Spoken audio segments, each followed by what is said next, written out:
नमस्कार मु दीपक सेनापति। आज शुणा ओडिशार एक पारंपरिक लोककथा राजांको स्वर्ग यात्रा। जो गप आमे पिलादिने आम अजा आईंक पाखरु शुणुथिले। राजांको स्वर्ग यात्रा। परिवेषण परशुराम बेहेरा। बहु वर्ष पूर्वे जणे राजा थिले। से थिले जेतिकी अबुझा सेतिकी बुद्धू। तांकर जो मंत्री थिले सीए भी सेमिति। मात्र राजा मने करुथिले जे तांकर मंत्री अति बुद्धिमान। मंत्रींकर बुद्धि सबु काले अकारण रे पाटी बाटे बाहरी नष्ट होई जिवो, तेणु तांको पाटी रे गोटे पाळ बिंडा दिया जाउथिला। केवल राजा जदि कौनसी प्रश्न पचारिबे से तांकर उर्वर बुद्धि को पाळ बिंडा काढ़ी तत्क्षणात कहि पकेइबे।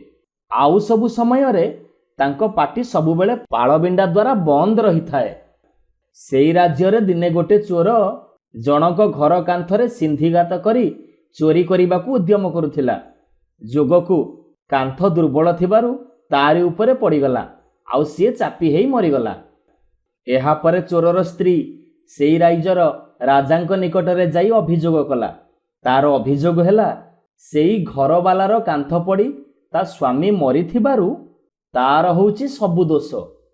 राजा ये समस्यार समाधान पाई तांकर अति बुद्धिमान मंत्री को पचारिले, कुह मंत्री एठारे किए दोषी? मंत्री संगे संगे मुहरु पाळबिंडा काढ़ी कहि पकेइले, घर मालिकर कांथटी दुर्बल थिबारु चोर जनक मरीची, एणु एथिपाई घर मालिक ही दायी। एतिकी कहि सारिबा परे मंत्री पुणी पाटिरे पाळबिंडा देइदेले। मंत्रींक विचार सुनि सारिबा परे राजा राय देले, जाओ से घर मालिक को धरि आण, मु ताकू फांसी दंडरे दंडित करिबी। राजांको आदेश पाई घर मालिक धरा हेई आसिला। से राजांको छामुरे हाथ जोड़ी गुहारी कला, महाराज घर कांथ दुर्बल हबारे मोर बा दोष कौन? मूलिया माने मोठू पैसा नेले, कादुओ चकड़ी कांथ देले, सेमाने कामरे ठकी थिबारु एमिति अघटन घटिला। ए कथा सुनि सारिबा परे राजा कहिले, ठीक ठीक। सांगे सांगे सिपाही माननकु आदेश देले, सेई कांथ गढ़ाली मूलिया माननकु जाओ शीघ्र धरि आण। राजांको आदेश पालित हेला। मूलिया माने आसी दरबार रे हाजर हेले। सेमाने कहिले, महाराज आमे कांथ पाई कादुओ चकटु थिबा बेले छामुंक रंगशालार नाचबाली सेई बाट देई जाउथिला।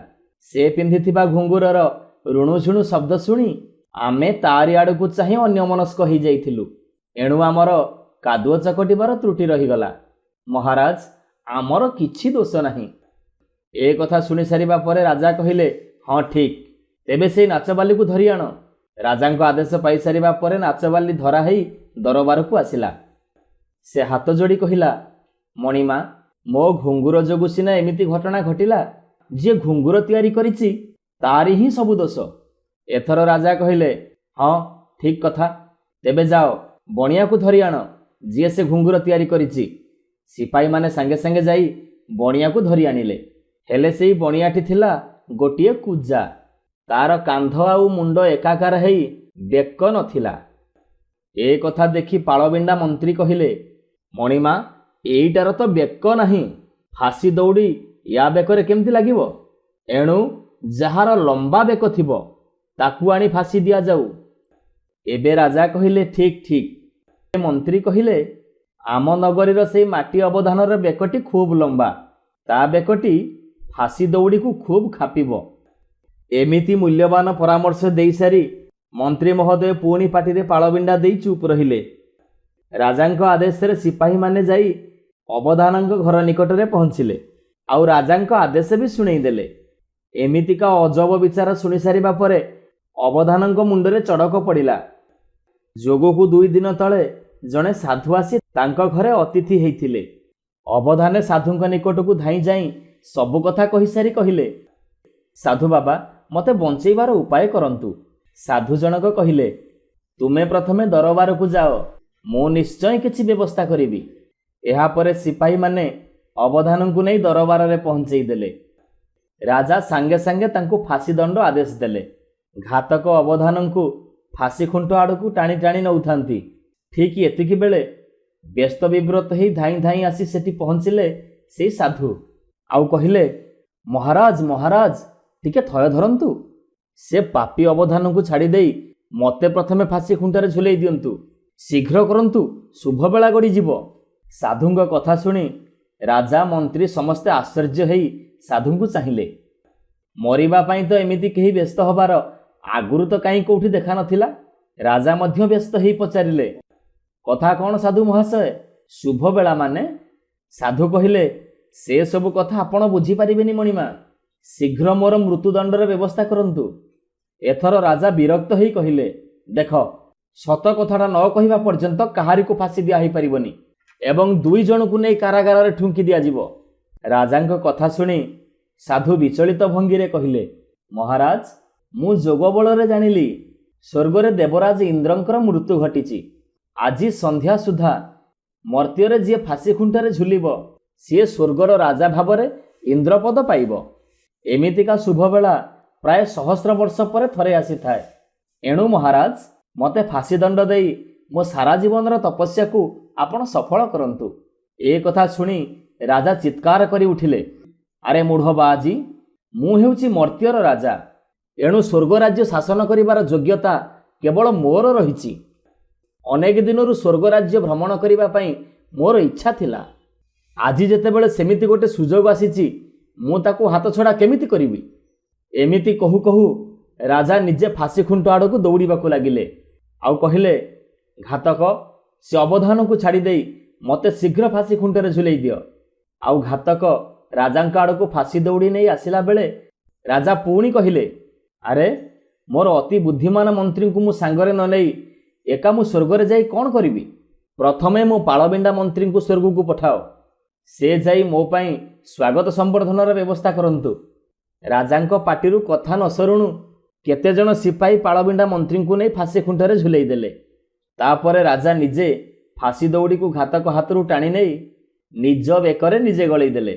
ଘାତକ ତୁରନ୍ତ ରାଜାଙ୍କୁ ଫାଶୀ ଖୁଣ୍ଟରେ ଝୁଲେଇ ଦେଇ ସ୍ୱର୍ଗକୁ ପଠେଇ ଦେଲେ। ଏହାପରେ ସେଇ ବିଚକ୍ଷଣ ସାଧୁ ସେଇ ରାଜ୍ୟର ରାଜା ହେଲେ ଆଉ ଅବଧାନ ମନ୍ତ୍ରୀ ହେଇ ମହାସୁଖରେ ପ୍ରଜା ପାଳନ କଲେ। ନମସ୍କାର, ମୁଁ ଦୀପକ ସେନାପତି।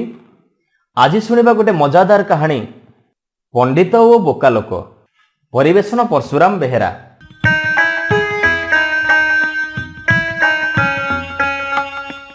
ବହୁଦିନ ତଳର କଥା। ଗୋଟେ ଗାଁରେ ଜଣେ ପଣ୍ଡିତ ରହୁଥିଲେ। ସେ ଥିଲେ ଖୁବ୍ ବୁଦ୍ଧିମାନ। ସେ ତାଙ୍କ ନିଜ ଘରେ ଏକ ବିଦ୍ୟାଳୟ ସ୍ଥାପନ କରିଥିଲେ। ସେଇ ଗାଁର ପିଲାମାନେ ଆସି ସେଇ ବିଦ୍ୟାଳୟରେ ପଣ୍ଡିତଙ୍କ ଠାରୁ ବିଦ୍ୟା ଅଧ୍ୟୟନ କରୁଥିଲେ। ଦିନେ ପଣ୍ଡିତେ ପିଲାମାନଙ୍କୁ ପାଠ ପଢ଼ାଉଥାନ୍ତି ଓ ସେ ପଢ଼େଇଥିବା ବିଷୟ ଉପରେ ପ୍ରଶ୍ନ ଉତ୍ତର କରାଉଥାନ୍ତି।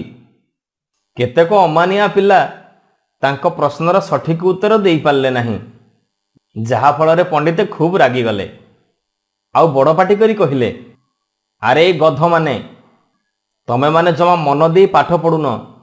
ସେମିତି କଲେ ଚଳିବନି। ତମମାନଙ୍କୁ ମୁଁ କଠିନ ପରିଶ୍ରମ କରେଇ ନିଶ୍ଚୟ ମଣିଷ କରିଦେବି। ଆରେ ମୁଁ ତମ ପରି କେତେ ଗଧଙ୍କୁ ମଣିଷ କରିଛି, ଆଉ ତମକୁ କରିପାରିବିନି? ଏ କଥାଟା ତମେ ମନେ ରଖ।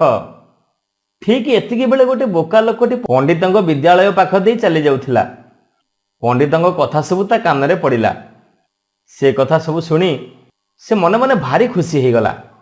ଭାବିଲା କି ଆଶ୍ଚର୍ଯ୍ୟ, ପଣ୍ଡିତେ ଗଧମାନଙ୍କୁ ବି ମଣିଷ କରିଦେଉଛନ୍ତି।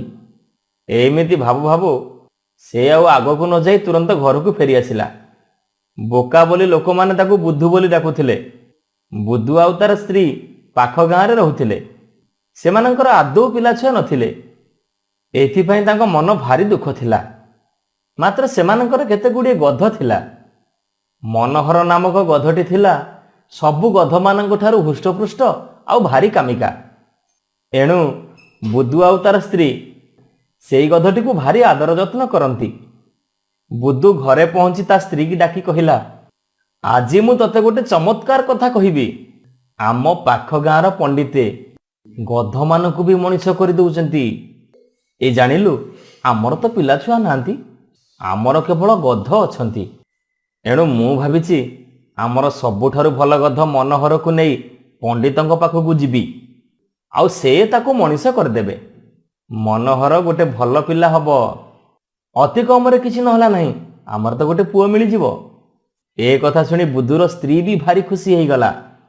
ଆଉ ସେ ବୁଦ୍ଧୁକୁ କହିଲା, ହଁ ହଁ ତମେ ସେଇଆ କର, ଯାହା ହେଲେ ବି ଆମର ଗୋଟେ ପିଲା ଦରକାର। ପରଦିନ ବୁଦ୍ଧୁ ପଣ୍ଡିତଙ୍କ ପାଖରେ ପହଞ୍ଚିଲା।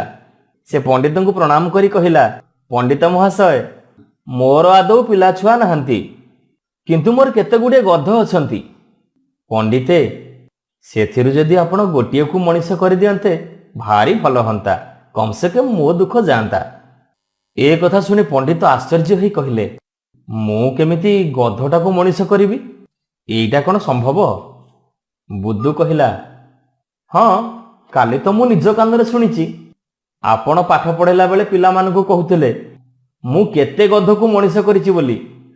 ମୋତେ ଟିକେ ଦୟା କରନ୍ତୁ ପଣ୍ଡିତେ, ଆପଣ ଖାଲି ମୋ ପାଇଁ ଏତିକି କରନ୍ତୁ। ପଣ୍ଡିତେ ଏ କଥା ଶୁଣି ବୁଦ୍ଧୁକୁ ଯେତେ ପ୍ରକାର ବୁଝେଇବାକୁ ଚେଷ୍ଟା କଲେ ବି ବୁଦ୍ଧୁ କିଛି ବୁଝିଲାନି। ସେ କେବଳ ଗୋଟିଏ କଥା କହୁଥାଏ, ଆପଣ ଏଇ କାମ ନିଶ୍ଚିତ କରିପାରିବେ ପଣ୍ଡିତେ, ମୋତେ କାହିଁକି ମନା କରୁଛନ୍ତି? ପଣ୍ଡିତେ ବୁଝିଗଲେ ଯେ ଲୋକଟି ନିତ୍ୟାନ୍ତ ବୋକା, ଏଣୁ ଏହାକୁ ବୁଦ୍ଧି ଶିଖେଇବାକୁ ହବ।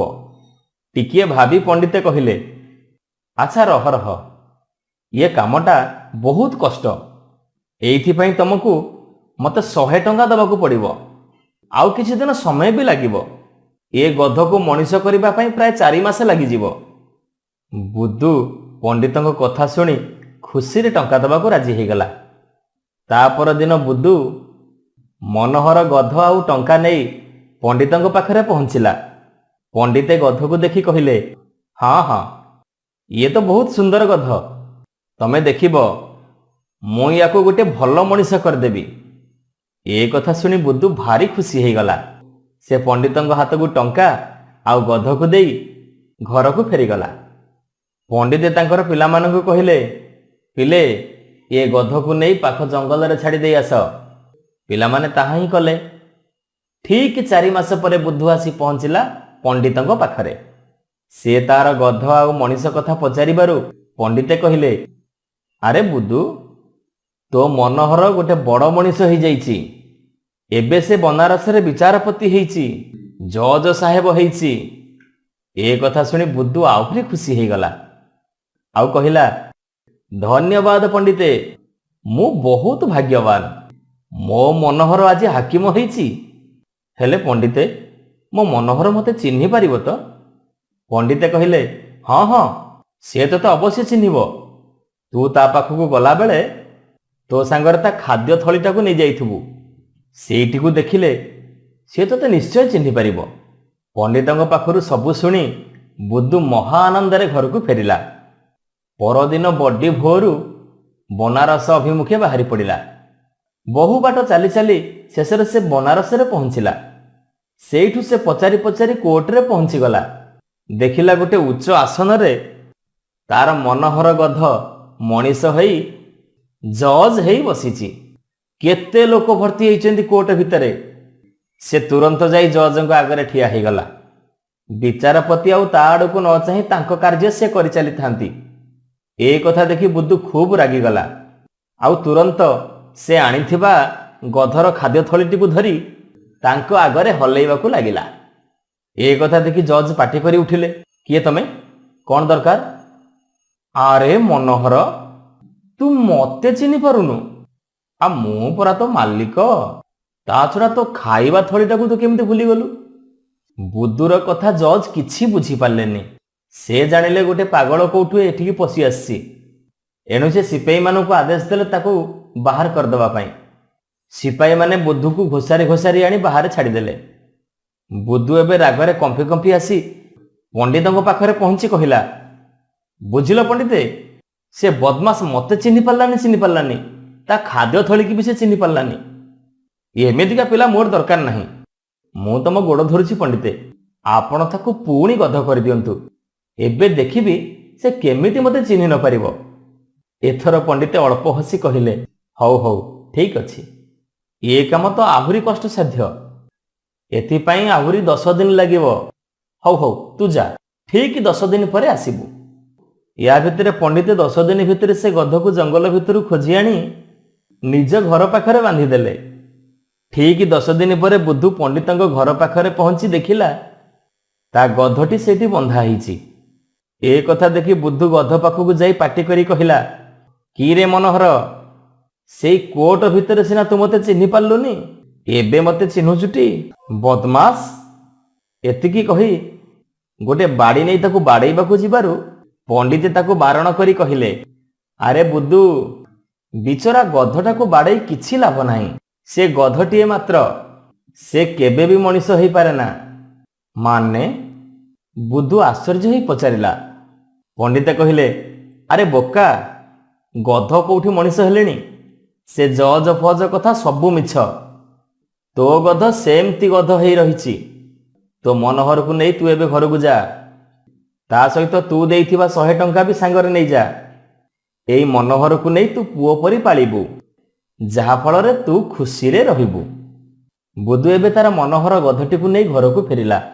ୟା ଭିତରେ ତା ମୁଣ୍ଡରେ କିଛି ବୁଦ୍ଧି ହେଇଯାଇଥିଲା। ନମସ୍କାର ଶ୍ରୋତା ବନ୍ଧୁ, ଯଦି ଆପଣମାନଙ୍କୁ ଆମ ଗପ ଭଲ ଲାଗୁଥାଏ, ଆପଣଙ୍କ ମନକୁ ଛୁଉଁଥାଏ, ତେବେ ଲାଇକ୍ କରନ୍ତୁ, ସବସ୍କ୍ରାଇବ୍ କରନ୍ତୁ। ସୁନ୍ଦର ସୁନ୍ଦର କାହାଣୀ ନେଇ ଆମେ ପୁଣି ଆପଣଙ୍କ ପାଖରେ ଆଗକୁ ଆସିବୁ। ଆପଣ ସବସ୍କ୍ରାଇବ୍ କରିବା ପରେ ବେଲ୍ ଆଇକନ୍କୁ ଦବାଇବା ପାଇଁ କେବେ ବି ଭୁଲିବେନି। ଜୟ ଜଗନ୍ନାଥ।